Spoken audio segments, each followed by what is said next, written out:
Welcome, welcome, welcome to the Holy Shit Podcast. May 19th. Is it May? May 19th, 2024. Smackdown is in the book. And It's we are the here to April. talk about It's April. April. We ain't in May April. yet. Yeah, we ain't in We May ready. yet. I'm rushing. That's all. We ready. We just ready for it to get warm. That's all it is. Exactly. That's what it is. We're ready for it to get warm. Well, SmackDown is in the book. It was a decent SmackDown. Overall, I enjoyed this SmackDown. Yeah, it was pretty good. Pretty good. It was Pretty solid SmackDown. kind of straight to the point. They got some things accomplished. So Yeah, got from A to B real quick. yeah, that's what they Now did. let's get into the first match. How SmackDown opened up. We got AJ Styles and LA Knight. Number one contendership. The winner goes on to fight Cody Rhodes at Backlash. And like we predict, we might as well just open up a psychic wrestling service because, like we predicted on the Yeah. post a couple before, AJ Styles is the winner, going on to fight Cody Rhodes at Backlash. How'd you feel about this outcome?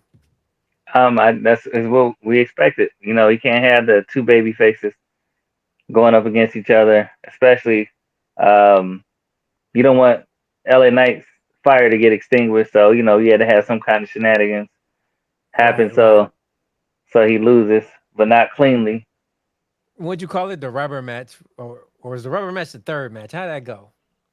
I think the rubber match is probably the third match. I think This the that's what it plastic is. match. We just call No, this the yeah, rubber that's it. match. Yeah, that's it. Or maybe the rubber match is the second match. I don't remember. Whatever it is, AJ Styles got the win back from LA Knight from WrestleMania, and he's going on the Backlash to fight Cody Rhodes, where predictions will be coming soon for that. But next up, we got the segment that everybody has been waiting for. The continuation of the bloodline. Where is it headed? We get the car pulling up backstage, and who gets out? None other than Solo Sokoa, but not just Solo, Slick Solo Sokoa, and a nice Yeah, little Solo had the suit jacket on and the gold yeah, chain. I was like, he was looking mafia-ish, so like the Samoan mafia. I like this man. look. Yeah, Solo had it together, man. I like how they brought all this together backstage, his whole look. But like I was saying, he was backstage. Tama Tonga then comes back and he introduces him as his MFT. Am I getting that right? That's what he said. The MFT. I don't MFT. We're gonna have to Google that. I'm pretty sure see what. Twitter and all that is going. X is going crazy. We got to figure out what that means. MFT gave Paul Heyman the shit look. He was scared out of his mind. He asked, "Where's Kevin Owens?" He said he didn't know.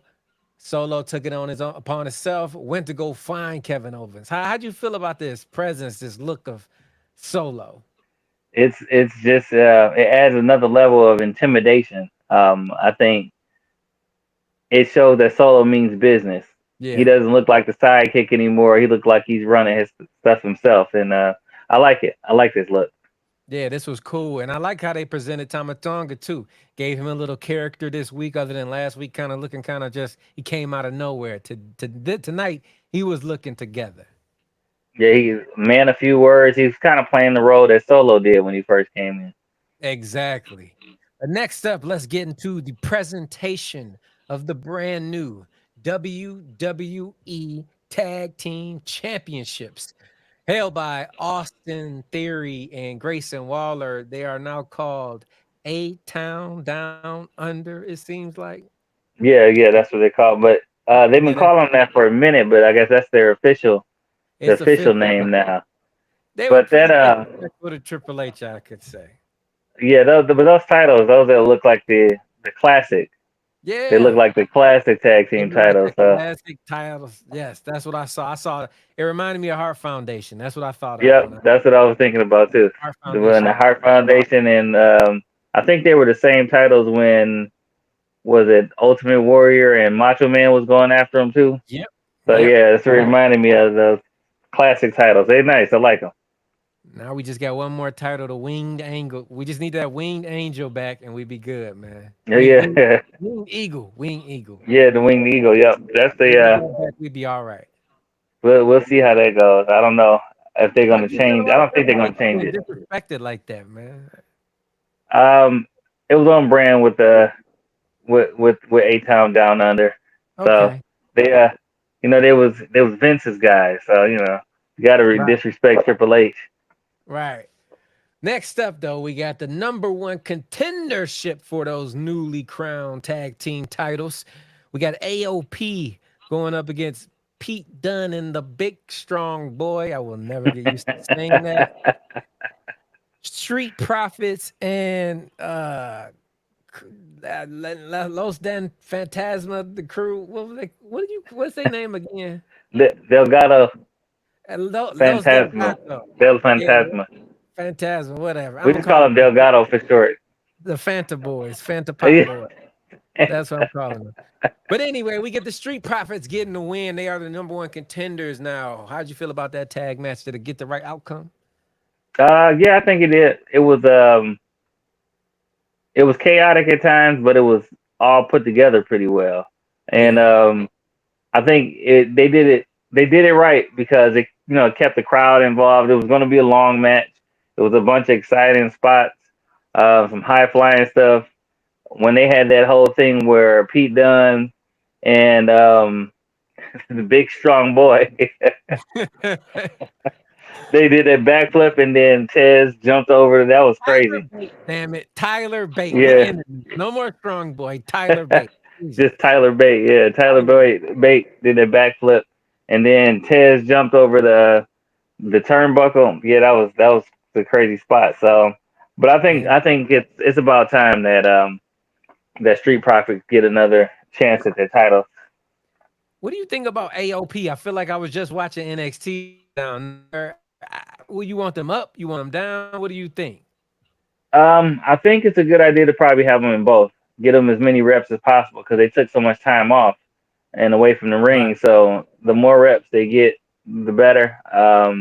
I think if you continue to book them to look terrifying at NXT, they did pretty good. They did pretty good tonight. They weren't the ones that got pinned, which was probably the right move. And Right. like I said, just continue to keep booking them in NXT to be dominant, and then keep having matches on SmackDown. So Yeah. more reps, the better for I them. 100% agree. I 100% agree. I do want to see AOP get a clean run. Last time it was horrible, man.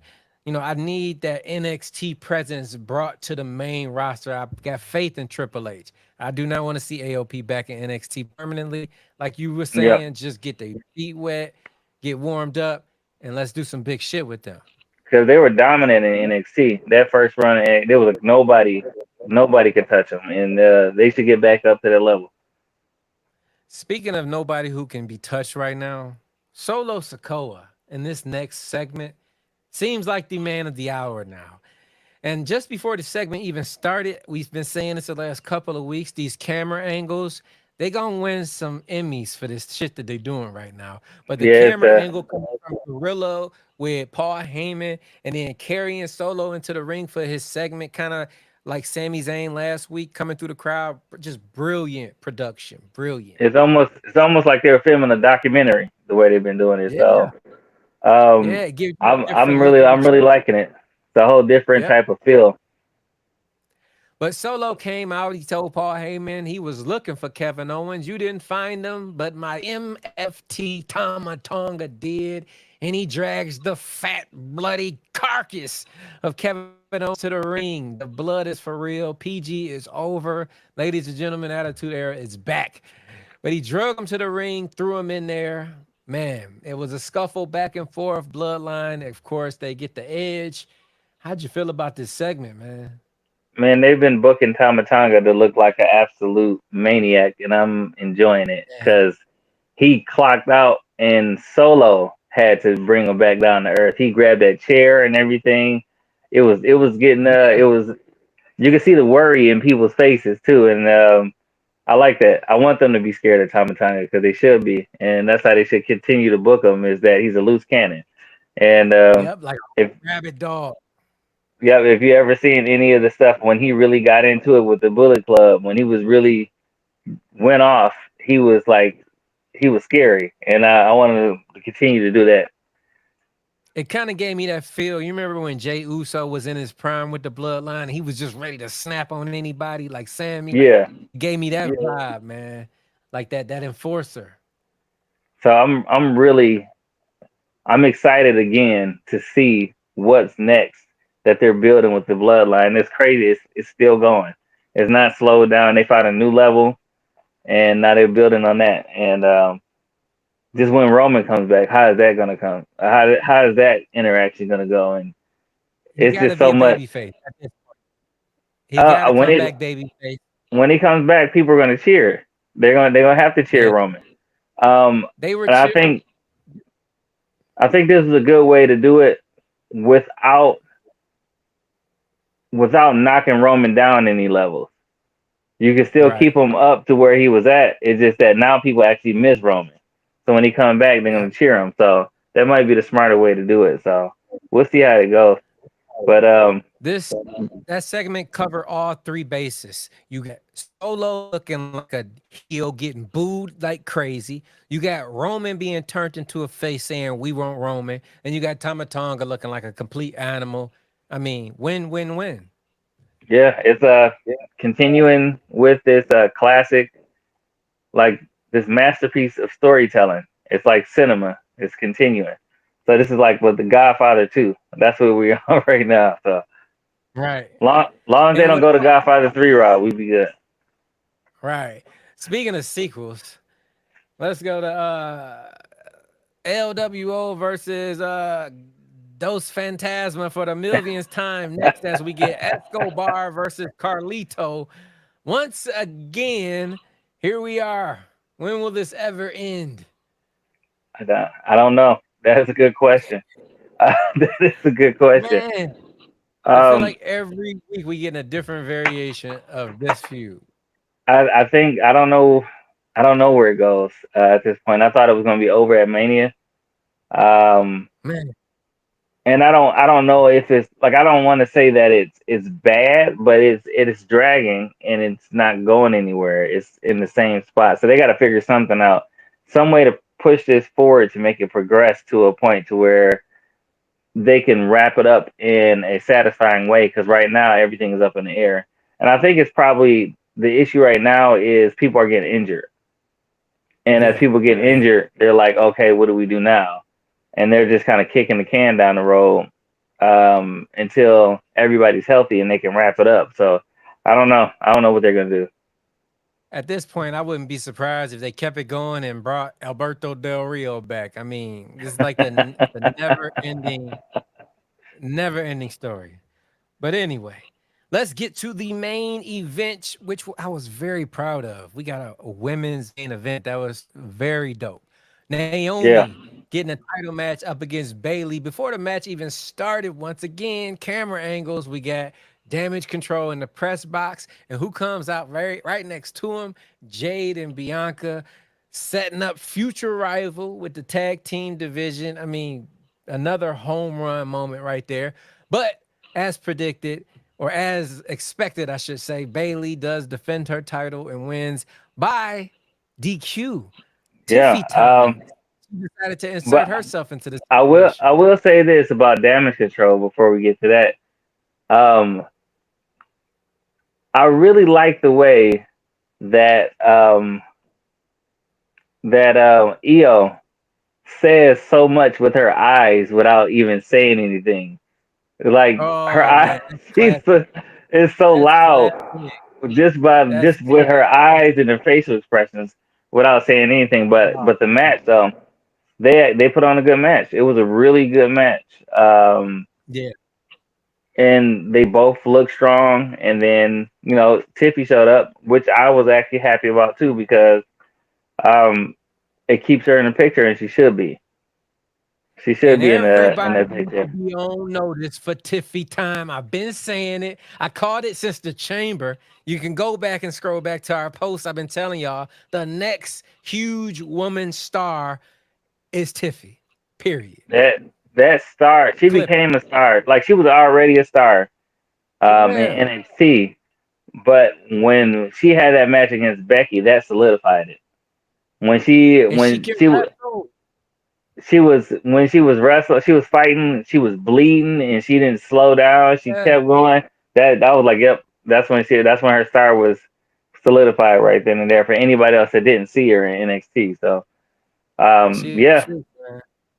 and I don't think it's a bad idea to put the title on her. Maybe around SummerSlam. I wouldn't be mad at it. I wouldn't be mad if they put it on her on Monday night. Fuck it. Let's just express the train because she is a winner. It ain't no guessing, nothing about it. I'm telling you, you can clip every clip of me saying this up until she wins the title. She is a star, period. I just want Telling to you. see I want to see a good rivalry between her and Bailey. That's what I want to I am the number one Tiffy fan, see. period. I'm telling you. Big star. Mark my words. But outside of all of that, man, I think that wraps up SmackDown. On a scale of 1 to 10, what would you give tonight's show? um, I think I might give it a 7.5. I might give it a 7.5. Maybe closer to an 8, just because of the stuff with the bloodline. That always raises up more. Yep, I I think was they right at accomplished what they were 7.5. supposed to accomplish. I think as far as moving contenders forward and all that type of stuff. But that bloodline storyline is so good. It's gonna raise it up regardless. Yep, So 100%. I was right at 7.5, but Bloodline took it to about an 8.2 for me, man. Just Solo taking that role. He needs a better tailor. He needs to get that suit jacket fitted a little better. But once he gets that under control, because Dawkins, when Dawkins got in the suits, he was a little sloppy too. Then he got it yeah, together, and I then he got got it faith in tailored and he Solo. was good. Yeah, Now he looking clean. Now he ready for the show. But that's about it for this week's SmackDown review. I guess we'll see y'all tomorrow night. Hopefully, Chuck Jordan and Coach will be with us for the Monday Night Raw review or recap, and then you'll see Ron T for NXT on Tuesday or Wednesday. Anything else you yeah. want to say to the people? Um, just we got stuff for y'all. Just stay tuned. We appreciate all of the support and the love that we've been getting so far, and we're just gonna keep pushing forward, man. And hopefully, eventually, you'll see us hosting some big events that you can show up to. So, And that's a fact. All right, man. We out of here. Holy Shit Podcast. Ron T, ABE from DET. We out.